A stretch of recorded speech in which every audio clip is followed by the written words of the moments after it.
Hello, hello. Good morning. Good everything. Am I right? Hi, what's up? Stormy Calder here. In this video, we are going to be talking about exploring quantum time-space reality, timelines, synchronizing timelines, jumping timelines, collapsing timelines. So this video is a continuation. This is a part 2 of the previous video that I just uploaded. Because as I was channeling on the last video with the Akashic Records, I was receiving all these downloads. I slept on it, and then I got a lot more clarity this morning. And I was like, I cannot go another moment in my day without providing that clarity to a lot of the discussion of what they were talking about in the last video. So if you didn't see that, go to my YouTube feed. It's under lives. I will also link it in the description below for the part 1 video in this quantum time-space sequence. If you're new to my world, hello, welcome. I adore you. Thanks for joining. My name is Stormy Calder. I'm a psychic medium, a shaman. I am a consciousness expert, a life coach, and a personal branding coach. I do everything from the lens of spirituality first. Everything is energy before it becomes mental, emotional, or physical. So with all problems, with all changes we want to make, we start with the energetics first. We start with the spiritual energy first. And because of my abilities, I'm very good at reading it and understanding it and then giving direction from that place. So that's my jam. A couple more quick announcements. If you haven't checked out the Cash Infusion free 20-minute guided meditation, that link is in the description below. It's a money magnet meditation that helps you condition your energy to receive money. And I've also got Money Recoded is my new 8-week program that is open for enrollment, where we talk about, we're going to be going very, very deep into the mechanics of power, the mechanics of time and quantum space, and the mechanics and understanding of the energy and frequency of money. And being able to harness it, understanding your creativity, your personal power, your force of will. When is your will too much versus God's will? How to balance all of that. It's balancing the spiritual and the mechanical physical experience in terms of wealth, in terms of money, in terms of providing service and receiving provision in exchange for how you be, how you show up, how you occupy your own source power, your own energy, and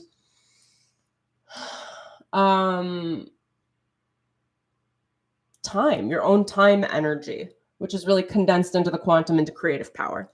So if you're interested in that, check out the link in the description below. It's imemmelina.com/money-recoded. There's a promo code there. We're starting the welcoming this week. So we have a beautiful live on Friday, and then we start the program very officially next week. And I'm going to be running this program live, and every other time after this, it will be an online course. So if you'd like to be a part of it and come live, I will have live Q&As every workshop every week. We'll have a channeled portion from the Akashic Records, from myself, teaching components for a couple of hours. We always go through a deep dive guided meditation and activation to heal and transform your personal energy signature, your soul frequency, because the healing starts at the energy and then moves through the mental, emotional, and physical bodies into manifestation. So this is me helping you do the energy clearing and energy work. There will be reflections and journal prompts and Q&As. It's going to be very, very potent. I'm very excited to offer this program. Those of you that have already signed up, let's get going. Let's effing go. It's going to be really, really good. I'm really excited. I think this is probably my most powerful material to date, but I do have many different programs and they all serve many different, beautiful, wonderful purposes. So anyway, if that's up your alley, go ahead and check out the link in the description below. If you have any questions, send me an email. My email is also in the description below. And we will jump right in here. Happy Monday. I gotta be honest, I'm always afraid I love shouting out in the comments, but I'm also simultaneously afraid to shout out comments because I'm like, oh, it makes the video so that it's not timeless anymore. You can date things. I'm always thinking in terms of multi-purposing, which I think is part of my timeline work. I've been doing this for years and years and years and years. Is I don't like working for the sake of working, but I'm happy to work. I like to work on things that I care about. And it's if I can double, triple, quadruple the value of something, I will automatically. So a lot of these videos, I'm like, oh, I will use them for many other purposes. Anyway, it's a total side tangent, but it is part of timeline work. Okay, so let's jump right in. This is a continuation of the first video. So if you haven't seen it, go check it out in my feed. I want to be diving into and clearing up some of the energy and understanding around what I was given in my channel to synchronize timelines, and why it's important to synchronize timelines and like what that means. So we covered a lot of that in the previous video, but I'm going to unpack more things that came through to me when I woke up this morning. So to revisit, because we are multidimensional quantum beings, we all have multiple timelines running literally at the same time, simultaneously, in any moment. So every decision that you choose to make or not make splits off a time branch. And then you become that new reality for the decision that you made. And the other realities, generally speaking, perish. But really, they move into parallel time.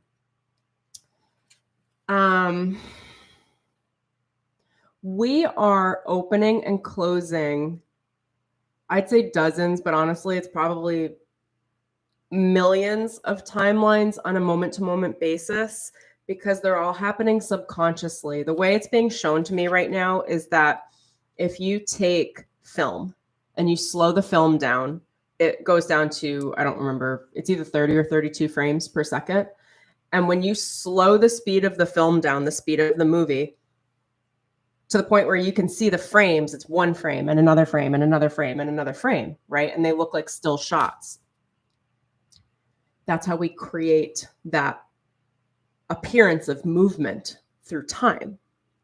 So the way timelines work is very similar. When you slow time down to the moment and pull it apart at the quantum level, you can see the frames of time that make up the moment, the frames of the sorts of decisions that could be made, things that you won't even catch with the visible eye, but that are part of the environment of the decisions that you're making right now that you wouldn't catch unless you slowed time down to see the multiple frames per second. Those frames are they're timelines. They're parallel realities. They're openings. Now, typically when people think about parallel realities, we're talking about like, I'm living in a separate reality in the multiverse, living as an ET being, or like I'm living in the 1920s as a dancer, or, you know, there are like different ideas of what parallel realities are. The way that I'm talking about parallel realities right now is quite literally like 10 minutes ago, I made a decision. Do I go get coffee or do I shoot this timeline video right now while it's on my mind? Those were opening up the frames in the moment for the multiple parallel realities. So there is a parallel reality where I just went and got coffee. There's another parallel reality where I went swimming. And there's another parallel reality that is now this current reality where I just said, you know what, F it. I'm just gonna shoot the video right now because I've got the energy for it. And that's how we're doing this in every moment. Like we slow down time at the subconscious level and then we choose. And what you choose becomes the dominant reality. And we're presented with these options all day, every week, every year, not to give you a whole lot of responsibility to take on for yourself, but we are very in control of our lives.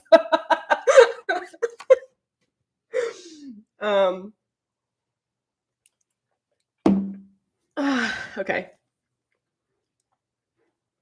Also, for whoever needs this, I wasn't going to mention this, but it's like peeking forward, so I know somebody's going to need it. I'm reading Green Lights by Matthew McConaughey, and it's so good. It's just so good. B, if you can listen to the audio, obviously Matthew McConaughey's voice is like a whole vibe. That's what I'm doing.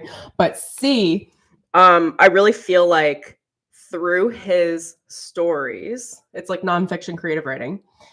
Through the stories that he tells, he explains actually quite perfectly a great breakdown of how timelines can circle. He doesn't explain it this way. This is my explanation.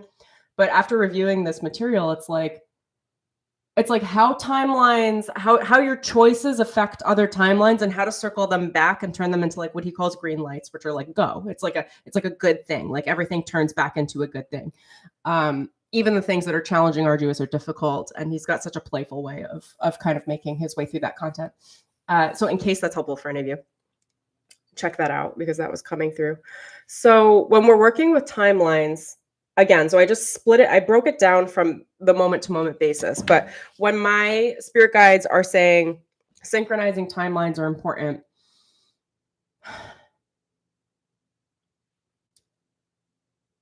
there are many potential realities that are conscious, our choices in the conscious moment.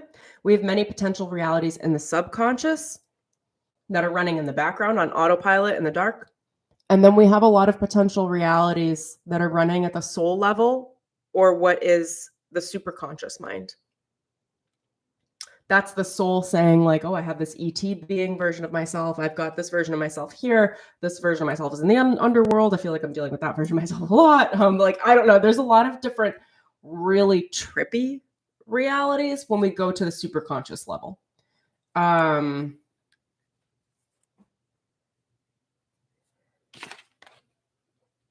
So what the Akashic records were dictating to me is that what we want to do is synchronize those timelines. And I don't know how easy or difficult this is, but I think just our attention on it and the transmission of this material helps to do that at a subconscious and superconscious level and grabs the attention of the soul and says, hey, I'm on board with let's synchronize all of the soul current into the same direction. So the way that they showed me that quantum time works is that we have these wavelength patterns that are time. Each timeline is a wave. Okay, they're not a straight line. It's a wave form, like a sound wave. If you think about it musically, it's like there are a lot of notes that make up a chord. There are melodies, there are harmonies, there are dissonant frequencies that don't belong. There's somebody in a percussive group just banging on pots. Like there's so many different things going on at one time. And synchronizing those timelines is getting everything into the same song. So all of the sounds, because time is light and sound moving together, vibration. So it's getting all of the sounds or all of the timelines into something that sounds good overall. So it's like whatever the soul's working on, whatever's going on in the subconscious, and then whatever's going on in the conscious mind, it's being able to harness that power and know for yourself. Again, I don't know how to do this concretely right this moment, but this is just a transmission. It's like knowing for yourself what sounds good. And what sounds good is what are your preferences for how you like to live and how you like to breathe, like how you like to exist. So personally, I like to exist in a state of, I was going to say bliss, but I'm not often in a state of bliss. Like I like to exist in a state of safety, maneuverability, non-conflict. Doesn't mean I won't deal with conflict. It just means I don't want to have to feel conflict all the time. I like to maneuver in a state of clarity, emotional balance. I love to be happy, but I really love feeling stable, if that makes sense. The way that I grew up was very unstable, so I think that's what creates just a lot of my need for a feeling of stability, and like that's enough for me. So depending on how you grew up will depend on kind of where you land in your emotional experience. So if, for example, if you grew up in an environment where it was actually very stable and secure, you're probably going to look for chaos or highs in order to experience something new or exciting or interesting, so that you might be looking for more of a high as your stable emotional experience because you already know what stability is. For those of us that come from more chaotic backgrounds, like we're looking for stability. We often look for stability in highs, but the highs don't get you stability. Stability gets you stability, and then you can build from there. It's about building. All right, let me circle back here. Synchronizing timelines. It's about your timelines are where your power is going, where your power is creatively creating different realities that could be interesting to you. And the human consciousness, as well as the soul consciousness, is very interesting. We could be creating a lot of realities that we think is subconsciously interesting to us that are really terrorizing, torturous. I'm not going to get into it, but you guys will know. Like, I don't know, the human psychology is just so interesting, but it's not just human, it's also at the soul level. Like, we really do want to just explore. And I do my best to not explore for the sake of exploring anymore. I'm like, can we reel it in? That's for me. I'm just like, yeah, that's nice. I could explore that, but I don't know if that's going to be fun in like a year, in 20 minutes, whatever. Okay, so this is about getting all of the timelines, which is all of your power, on the same direction or the same current, the same flowing in the same direction. So it's not about reeling in every single timeline. It's about eliminating the conflict-based timelines. In our musical example, that is the child that is banging pots and pans, screaming in the background. It's something like that, like these terrorizing frequencies, these really conflict-based frequencies or conflict-based timelines that enter our subconscious and that are running simultaneously to our current reality. Now, those timelines could be impressions of trauma that we had growing up that just kind of continue in our conscious awareness or unconscious awareness and continue to manifest. Those are aspects of the shadow, aspects of the hidden inner child that are not developed or paid attention to. This also could be, I don't want to go here, but my guides were taking me here last night when I was decompressing off of the stream too. This could be black magic. So the way that, when people apply ritual in a negative, mean, and evil way to other people, they force their timelines to split. So if someone had done black magic on me, which I will talk about this stuff endlessly because I've had an endless amount of black magic and blood magic done on me. So I'm an expert at its removal.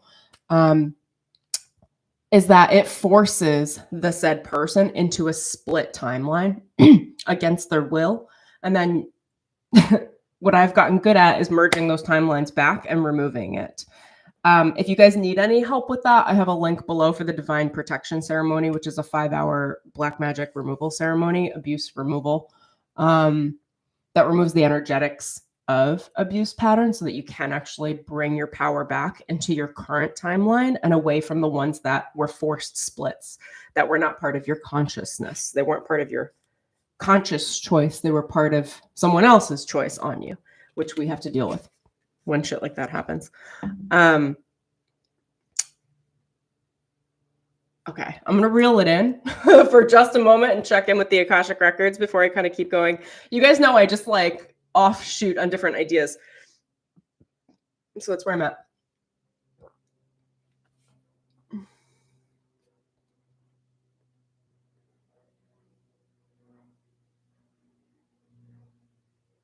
Oh, they're just saying to move through it.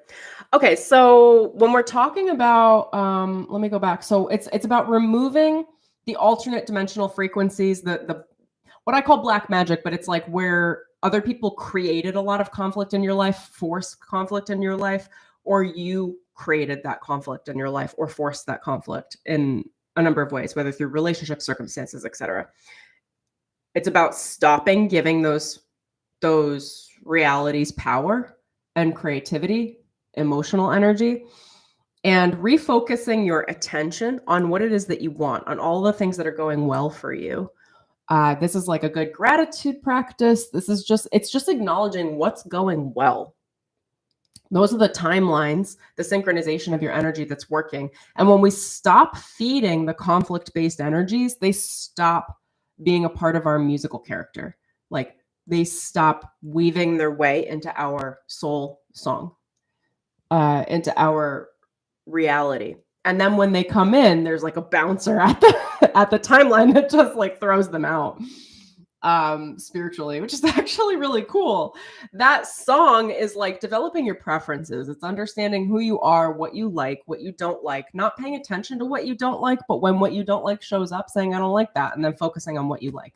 Preferences are just a huge aspect of personal and spiritual development that I think are vastly underplayed. Okay. Oh, okay. So I want to talk about briefly here when we're synchronizing time. So I spoke already about time branches off based in higher and lower dimensional realities on this wavelength pattern of time. Based on if you're making higher or lower decisions. If you are making better choices for yourself, you are bringing more aspects of your decision-making ability, which is your personal power. It's your personal electricity. It's your soul onto higher timelines. The more positive choices you make for yourself, the more dominant the higher timelines become because you are literally feeding them more power. When you don't make great choices for yourself, you automatically select lower timelines, and then you feed those lower timelines your power. The more higher choices you can make, if you can get 80% of your decisions to be in higher choices, that is an 80% vortex of light that you're holding in your body. Now, I feel like I'm like, where am I? I probably hold a 97 to 99% vortex of light.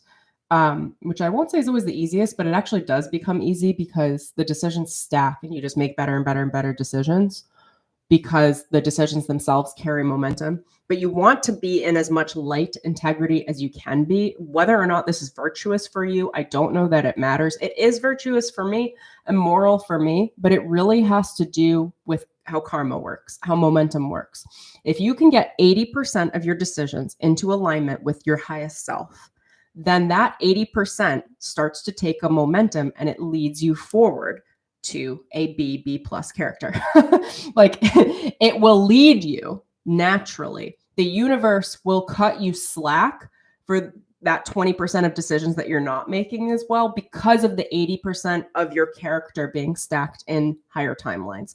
It leads you forward effortlessly. Now, when you're, I'll say when you're crazy like me, but I know there are those of you like me out there that are crossing T's, dotting I's in a very high level of borderline perfectionism. The universe would cut me so much slack if I made a negative choice because I have all of my energy stacked in the highest timeline. Now, that's not why I do it, but it is like a fail safe. If you're worried about whether or not the universe will come crashing down on you and say, you're not worthy of XYZ good things. Here's the deal. People manifest in different ways. I put all of my eggs in the basket of I will leave no room for error to the point where like Divine Mother, she's one of my main channel guides and she comes in many different goddess forms for me, etc. But when I was working with her a few years ago, she told me, she was like, you don't have to have quite this level of perfection. She was like, God leaves room for grace and slack. And I was like, I know, but I'm not interested. And I was like, I'm not interested in whatever nonsense is coming my way because I've had such a difficult background and I've had such levels of steep enemy conflict that I'm just like, I will leave no room for error. Like, I don't want time for myself to be sideswiped with bullshit on timelines that I'm not interested in experiencing. So I will function as completely within my integrity and character as I can. Even if it's inconvenient, even if I don't have to, even if it's in the dark, even if no one's watching, I'm still continuing that because I'm giving the universe no room, no slack, because anything could happen. And I'm like, no. You're not going to do that to me, God. Like, I've seen what you do. Like, I'm dotting my I's and crossing my T's. Thank you very much. I'm not leaving you any room to wreak havoc on my life in any way. That's a whole nother branch of a conversation. We can go into at another point. Okay, so when we're talking about synchronizing time in relationship to higher and lower decision-making abilities and higher and lower timelines, I also wanted to talk about this in terms of fantasy versus reality. Reality is a series of timelines. Fantasy is also a series of timelines. Those of you that grew up in difficult environments, a lot of us, right?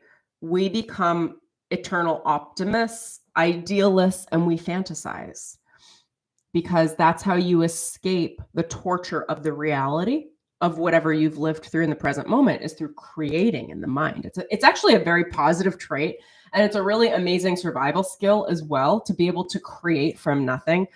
The issue is that as we really adult, like if you're in your 30s and 40s and 50s, 60s, like you're really adulted, you're in a mature state of being, to continue to feed fantasies over reality is to split off new parallel timelines and new parallel realities.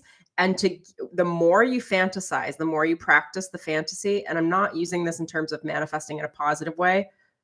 I'm using it in terms of fantasy. And I can speak from direct experience. Like, my ability to over fantasize has been problematic in the past. I'm very grounded now in reality. I'm very present and happy with what reality can be for me. But a lot of how I was dealing with reality before was through fantasizing, which for someone like me is through an awful lot of channeling. That's how those skill sets lent themselves to me. For some of you, it will be through a lot of video games. It will be through a lot of sexual fantasies. That one's for a lot of men specifically. There are lots of different ways that fantasizing comes into play. But ultimately, what I want you to know is that when you are investing more in the fantasy than you are in the reality, you are splitting your power and your energy, your creation energy, where you're sending a lot of powerful current or voltage to a reality that doesn't exist and that likely won't land. And that's more of a caution to say, if you can, instead of fantasizing, find something you could be happy with in your reality. I'm not saying everything in reality is perfect, but there are aspects of reality that we could be happy with if we allowed ourselves to. Instead of investing in the fantasy, that brings your energy back into the current moment and synchronizes your timelines and your creative power, which then allows you to manifest more clearly.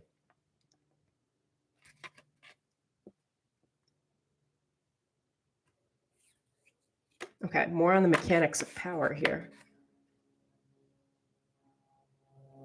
I'm getting excited. I'm like, can that be my book? Like, Mechanics of Power? All right, so we're a good 27 minutes in here with me going on a little like rant, but what I really wanted to develop, I felt like that was necessary to get to here. That was more in addition to the previous stream, is I wanted to talk about what happens with these conflict-based timelines and kind of how they work. So there's a consciousness around them. Here's the truth. Every timeline is alive. The timelines that we give more energy to, either consciously or unconsciously in the dark, grow in power. The more power they have, the more dominant they become in creating our reality, either consciously or unconsciously. Power and dominance are hand in hand. The more power something has, the more dominant it becomes, the more space it takes up, the more demanding it becomes, commanding it becomes. Demanding if it's a negative timeline, commanding if it's a higher timeline. So if you understand power and dominance, each of these timelines is alive, okay? Think of them like children, and they want to live. The timelines want to live. They are looking out for themselves. They want to thrive and survive. This is why it is so important to synchronize your timelines into one solid direction. And you do that by maintaining your integrity, crossing your T's and dotting your I's through your decisions, making always the best decisions that you possibly can, choosing the highest decisions in any moment so that you can bring all of your energy into the same direction. Because these timelines want to live. So they become very, very competitive. Nothing wants to die. fear of death is real. Like nothing really wants to die.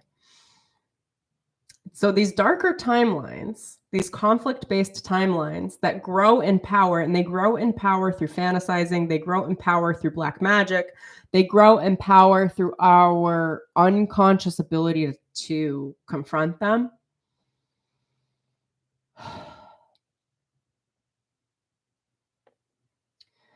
The more unconscious they are, the more power they're given. The more power they're given, the more dominant they become. The more dominant they become, the more of a threat they become to our current timeline, our current reality. If they are dominant in a darker power, they're running in a conflict-based timeline, which could be, I don't know, I'll give you guys some example. Maybe it's you losing your home. Maybe it's somebody dying close to you. Maybe there are so many different versions of these timelines that I won't go into all the specifics, but they're terrorizing events. They're torturous events. The more scary they are, the more power they hold over you, the less you pay attention to them, because we really do need to love them, nurture them, and bring them back into our current reality through our own decisions. The more that these timelines want to live, they step into fierce competition with your current timeline, because they want to live and they have to feed off of something. They're feeding off of your unconscious raw power. And I want you to think about timelines like the way this was described to me last night is that timelines can feed off of you like entity types, because those timelines are looking to stay alive. There are other versions of you. They're usually shadowed versions of ourselves, conflict-based versions of ourselves, tortured versions of ourselves that need to be loved and called back into the heart space.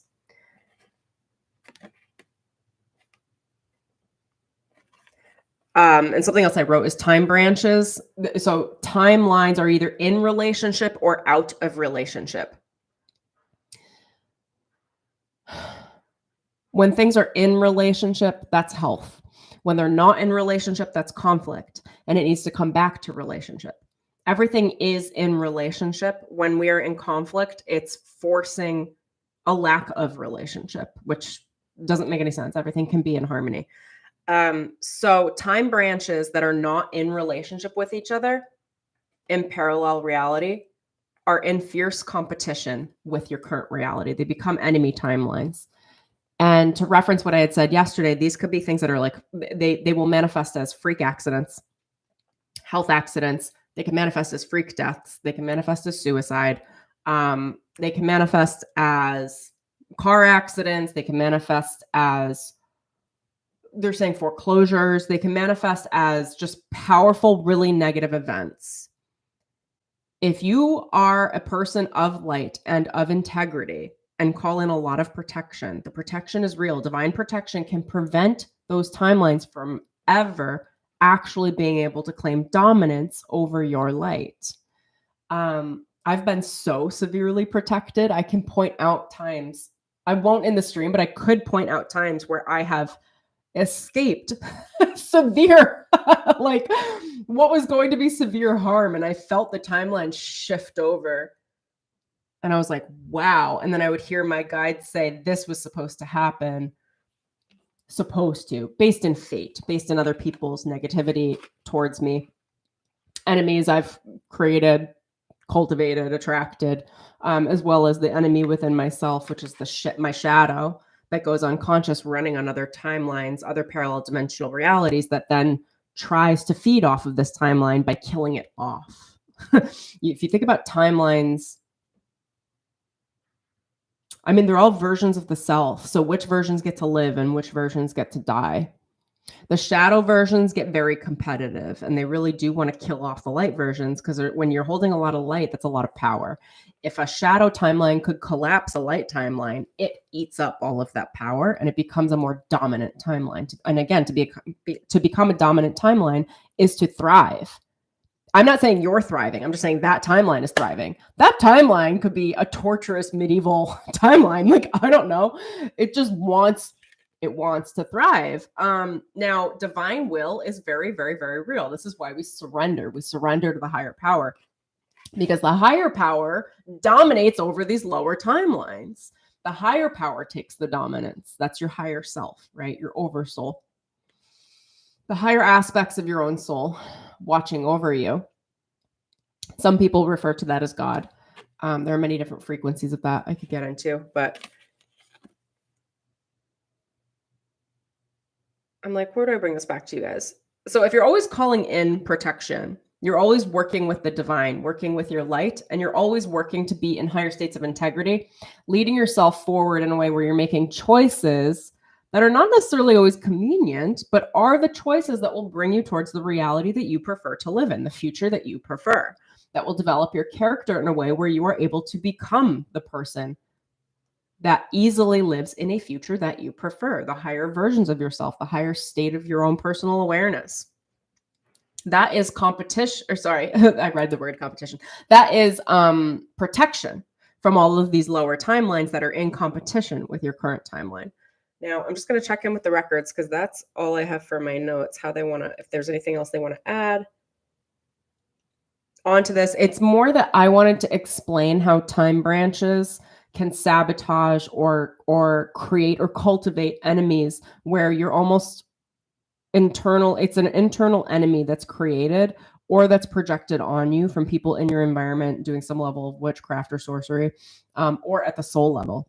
You could have soul enemies that are doing it, and then it kind of like dribbles down into this life. So protection's real, you guys. Again, if you want access to the divine protection ceremony, that link is in the description below, and it's very it's preventative and proactive for all black magic removal, which will take care of all of this.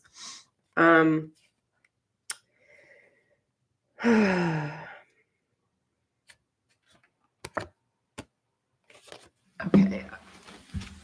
Is there anything else you guys want to add?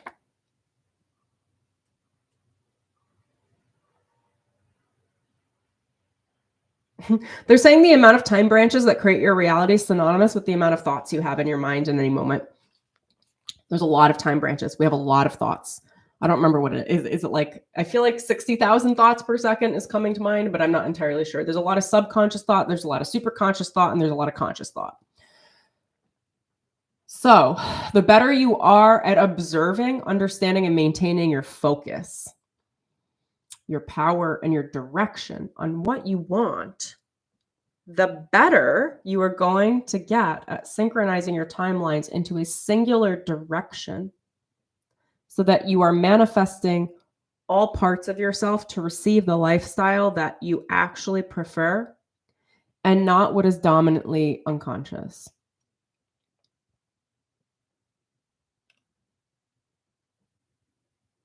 We're often unconsciously choosing things that we don't want in our lives, not from a place of attracting it consciously, but from unconscious choice.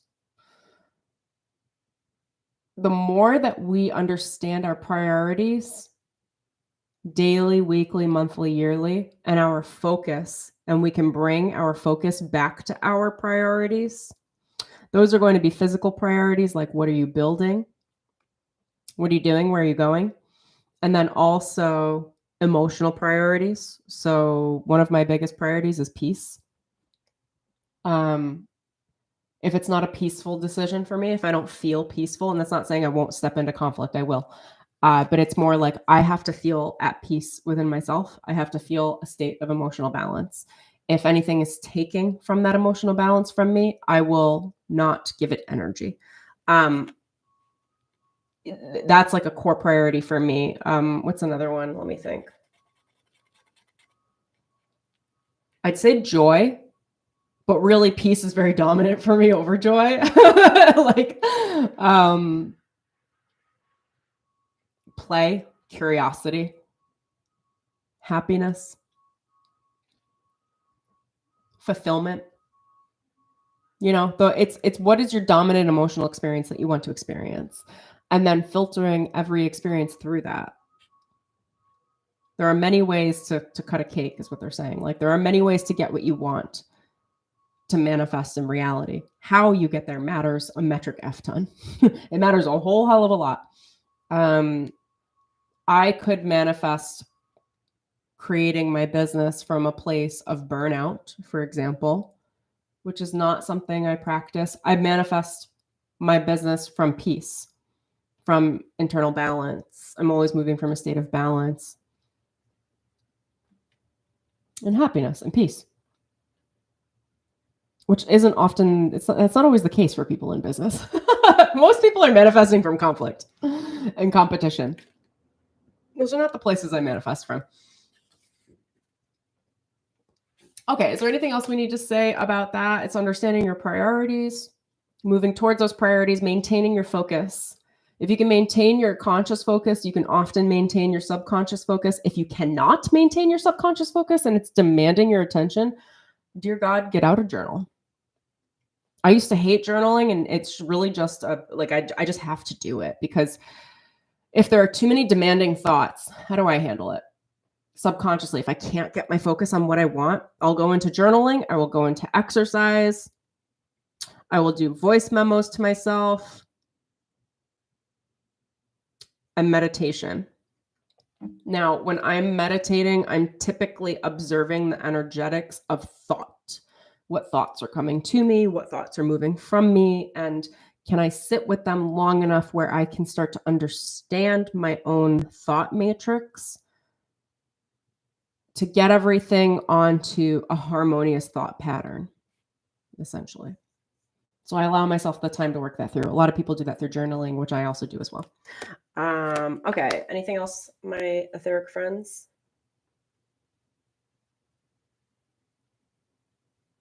I think that's all I got for you guys.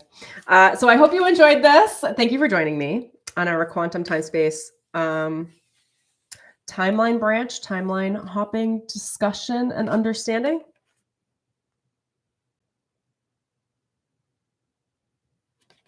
Part 2. If you do want to learn more about the mechanics of power, time, and money, my 8-week program, Money Recoded, would love to have you. And I think you'd love to have her. So you can learn more about that in the description, in the link in the description below, as well as a promo code. We're starting the welcoming ceremony this week, and then module 1 starts next week. So you can jump in and enroll all the way through the end of next week. I'd be thrilled to have you. If you have any questions, take a look at that landing page. You can send me an email at wearewokeaf@gmail.com. I'd be happy to answer them to see if it's a right fit for you. And I think that's what I've got for you guys. So thank you so much for joining me. I'm sending you all so much love. And I will see you soon. Alrighty. Peace.